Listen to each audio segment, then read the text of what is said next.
បាទសួស្តីពុកម៉ែបងប្អូនបាទថ្ងៃនេះដែរខ្ញុំសូមលើកយកនៅចំណងជើងក៏ដូចជាសាច់រឿងដែលមានន័យថាពារំងាប់ដោយមិនចងពាបាទពារំងាប់ដោយការមិនចងពាគឺមកបង្ហាញបងប្អូនដោយអក្សរឆ្លាក់ខ្ញុំបាទដូច្នេះបងប្អូនអាចរៀនសរសេរតាមខ្ញុំបានអក្សរនេះគឺមាន2សន្តានណាបងប្អូនបាទជាដំបូងយើងអាច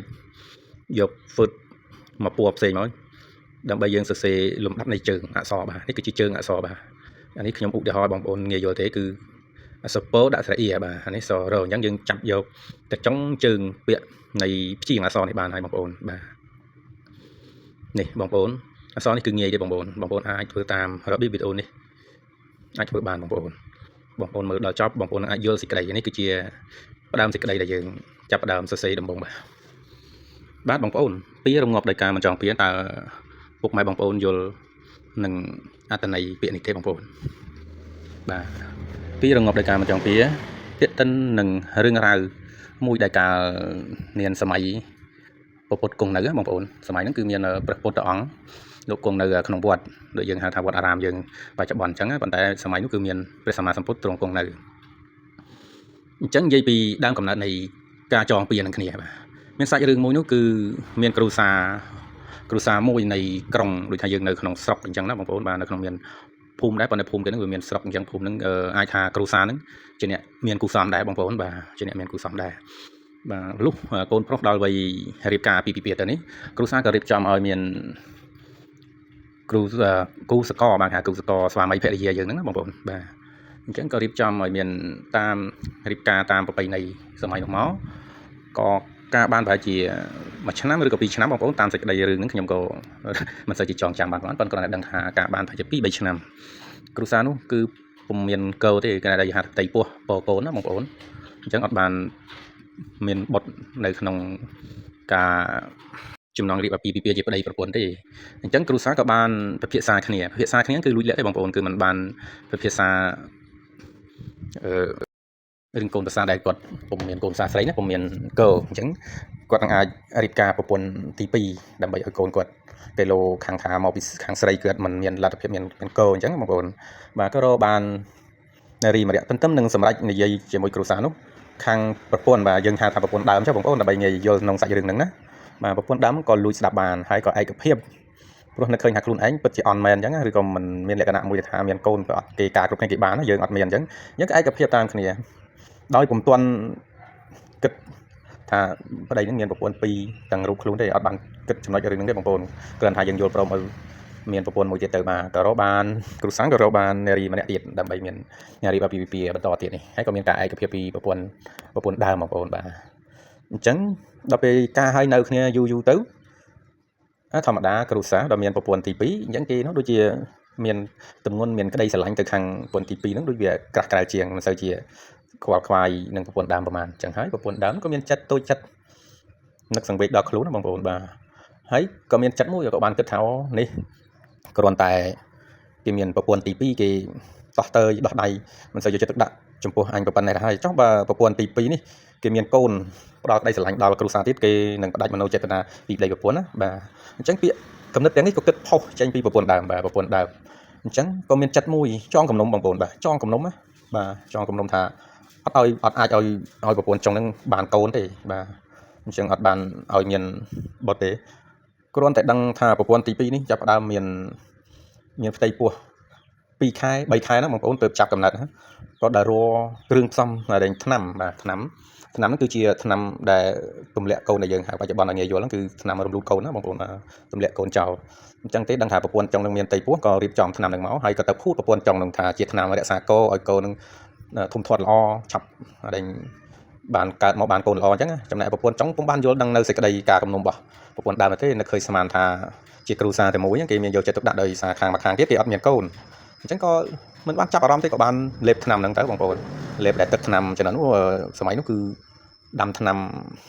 កុំតែទឹកក្តៅបងប្អូនក៏ផឹកទឹកហ្នឹងទៅក៏ផឹកទឹកថ្នាំទៅហើយបានរយៈពេល2 3ថ្ងៃមកក៏កូននោះចេះតែរលូតទៅក៏ធម្មតាវិញទៅអាហ្នឹងកូនទី1ក៏ផុតទៅហើយប្រពន្ធអញ្ចឹងក៏ពុំបាននឹកស្មានដល់រឿងហ្នឹងទៀតក៏មិនចាប់អារម្មណ៍រឿងថ្នាំដែលប្រពន្ធដើមរៀបចំឲ្យទៀតក៏សំរួមមេត្រីជាមួយប្តីហ្នឹងយូរទៀតទៅក៏មានបុត្រទៀតប្រពន្ធដើមដឹងក៏ធ្វើបែបហ្នឹងទៀតបងប្អូន ធ្វើរហូតដល់តែប្រពន្ធចុងហ្នឹងចាប់អារម្មណ៍ណាចាប់អារម្មណ៍ដល់កូនអញអត់ទេអញពេលមានបុតមានកូនគឺប្រពន្ធដើមតែយកថ្នាំមកថែរក្សាកូនមកឲ្យអញលេបអញផឹកហើយតែកូនអត់ដែលនៅទេអញ្ចឹងក៏គិតដល់បងប្អូនគិតថាអូសារណាអញនឹងប្រយ័ត្នប្រយែងនឹងចំពោះនឹងតិចបាទដល់អញ្ចឹងទៅសារណាគឺអញ្ចឹងទៀតមែនបងប្អូនបាទដល់ហើយប្រពន្ធចុងគឺគេអត់បានទទួលថ្នាំហ្នឹងគេដោយលាក់ហើយខាលេបថ្នាំហ្នឹងអស់ដល់ហើយពោះក៏កាន់តែធំទៅបងប្អូនរបៀបថាកូនចិត្តគ្រប់ខែក៏ទៀតទៅដល់អញ្ចឹងប្រពន្ធដើមនេះដឹងហើយដឹងថាគេយល់នៅសេចក្តីឧបាយកលរបស់ខ្លួនហើយក៏លួចសារនេះគឺលួចដាក់នៅក្នុងអាហារបងប្អូនលួចដាក់ក្នុងអាហារបរិភោគវិញហើយសម្លបាយយើងធម្មតាហ្នឹងដោយពុំបើកចំហមុខដូចពីមុនទេបងប្អូនបាទក៏អញ្ចឹងយកអាថ្នាំទៅលួចដាក់នៅក្នុងចានអាហារហើយប្រពន្ធចុងនោះក៏គាត់ពុំចាប់ថ្នាក់ទេអត់តែយើងហូបអាហាររាល់ថ្ងៃបងប្អូនជាប្រចាំមិនយើងចាប់អារម្មណ៍នៅចំណុចហ្នឹងបាទដល់ហូបទៅក៏វាប៉ះពាល់ដល់កោថ្នាំហ្នឹងវារំលូតកូនណាបងប្អូនក៏វាប៉ះពាល់ខ្លាំងឲ្យកូនធំដល់អញ្ចឹងទៅដល់សុខភាពទាំងម្ដាយយ៉ាងទៀតបាទដល់នៅសេចក្តីទាំងម្ដាយទៀតក៏មានឈឺចុកចាប់ក្នុងពេលដែលកូនធំហើយហ្នឹងក៏អត់កូនកើតអត់រួចទេដល់ពេលដល់គ្រប់ខែកូនហ្នឹងគឺកើតរួចដល់កើតរួចនាងហ្នឹងគិតហ្មងគាត់ថាកំហុសទាំងនេះកូនអញស្លាប់ទាំងពីរឥឡូវមកកូនទី3នេះមកគ្រោះថ្នាក់ដល់ជីវិតរបស់អញគឺដោយសារប្រពន្ធដើមតែម្ដងអញ្ចឹងទេចងគំនុំជាមួយនឹងប្រពន្ធដើមហើយសច្ចាប្រណិធានមុនតែខ្លួនឯងដាច់ខ្យល់បងប្អូនបាទមុនដាច់ខ្យល់ក៏តាំងចិត្តក្នុងខ្លួនឯងបដិស្ថានគិតថាអញដាច់ខ្យល់ទៅនេះអញនឹងចងកម្មយកពីជាមួយនាងប្រពន្ធដើមនៅជាតិណាក៏ដោយគ្រប់ជាតិបងប្អូនប្រាថ្នាគឺគ្រប់ជាតិនឹងតាមសងសឹកនៅទង្វើដែលប្រពន្ធដើមបានធ្វើគឺរំលាយកូនរបស់ខ្លួនឯងបាទបងប្អូនបាទអញ្ចឹងគ្រាន់តែគិតដល់ចំណុចនេះក៏ដាច់ចោលស្លាប់ទៅបងប្អូនបាទដាច់ចោលស្លាប់ទៅក៏ទៅកើតជាសត្វឆ្មាបងប្អូនបាទនិយាយឯប្រពន្ធដើមនេះវិញដោយរឿងនេះក៏ដឹងដល់ក្រុមគ្រួសារក៏ដល់ប្តីបាទប្តីក៏ធ្វើទរណកម្មបងប្អូនព្រោះយើងក្នុងគ្រួសារយើងមានចេតនាសម្រាប់កូនហើយគ្រួសារគេចង់បានកូនហើយដល់ហើយយើងយកថ្នាំយកអីទៅរំលាយរំលូតកូនរបស់គេអញ្ចឹងក៏ដឹងក៏ខឹងនឹងប្រពន្ធដើមក៏ធ្វើទរណកម្មរហូតដល់នាងនឹងស្លាប់ចំណែកឯនាងនឹងស្លាប់ដោយកម្មពៀបរិយានោះដែលធ្វើបាបកូននាងប្រពន្ធចុងនោះស្លាប់ទៅកើតជាមេមន់បងប្អូនកើតជាមេមន់ហើយមេមន់នេះទៀតសោតគាត់ក៏ដូចថាពងមានពងមកអញ្ចឹងដល់មេមន់ដល់វ័យដែលមានពងមានអីឆ្មាគឺតែងតែមកស៊ីពងមន់ហ្នឹងស៊ីម្ដងពងមន់ដល់ពេលមន់ហ្នឹងដឹងថាឆ្មាហ្នឹងមកតាមស៊ីតែពងរបស់ខ្លួនហ្នឹងក៏ទៅធ្វើសបុកកន្លែងផ្សេងហើយក៏បានញាស់បានជាកូនដល់ពេលបានកូនឆ្មាហ្នឹងមកទៀតឆ្មាហ្នឹងគឺជាពៀដែលនាងចងតាំងពីនៅជាមនុស្សហ្នឹងបងប្អូនដើមបងចង់ណាបងប្អូនបាទអញ្ចឹងនាងឆ្មាហ្នឹងមកតាមស៊ីកូនមន់ហ្នឹងស៊ីគ្រប់3ដងក៏ដល់នៅខំទាំងមេបងប្អូនបាទដល់នៅខំមេស៊ីកូនស៊ីពងនឹងបានចំនួន3ដងខំមេនឹងសម្លាប់តែម្ដងហើយនៅការជិះចាប់របស់មេមន់ចងពៀនឹងឆ្មាបងប្អូនគិតមកថាជាតិមុខជាតិក្រោយអញ្ចឹងនឹងចងគំនុំទៅដល់សត្វឆ្មានឹងដែលមកតាមស៊ីកូនរបស់ខ្លួនហ្នឹងបាទគិតក្នុងចិត្តអញ្ចឹងក៏ដាច់ចោលទៅមន់ហ្នឹងបាទមន់ហ្នឹងក៏ដល់នៅសេចក្តីស្លាប់ទៅគឺតែគំនុំគុំគូនប្រពន្ធហ្នឹងក៏ចាប់បដិសន្ធិមកជាតិក្រោយទៅណាបងប្អូនក៏កើតជាសត្វខ្លាមេមន់ហ្នឹងគឺកើតទៅជាសត្វខ្លាចំណែកឯនាងឆ្មានេះដែលទៅតាមលួចស៊ីពងមន់កូនមន់គេនេះកើតទៅជាមរឹកកើតជាសត្វមរឹកណាបងប្អូនបាទដោយអំណាចនៃកម្មពីរាដែលយើងចងពីនឹងគ្នាគុំគូនរឿងកូនណាបងប្អូនខ្ញុំមិនថារឿងពីហ្នឹងគឺមានណាបងប្អូនចងពីគ្នាប៉ុន្តែអំណាចនៃសត្វណាបងប្អូនអត់យល់សេចក្តីថាខ្លួនឯងហ្នឹងពីជាតិមុនអីមកចងពីនឹងគ្នាអីតាមស៊ីកូនម្ដងម្នាក់អញ្ចឹងអត់ទេតាមពិតដើមឡើយគឺប្រពន្ធដើមនោះទេដែលមានចិត្តចងពីនឹងគ្នាដល់តែគុំមកបណ្ដាតជាតិមកបងប្អូនរហូតមេមន់នេះ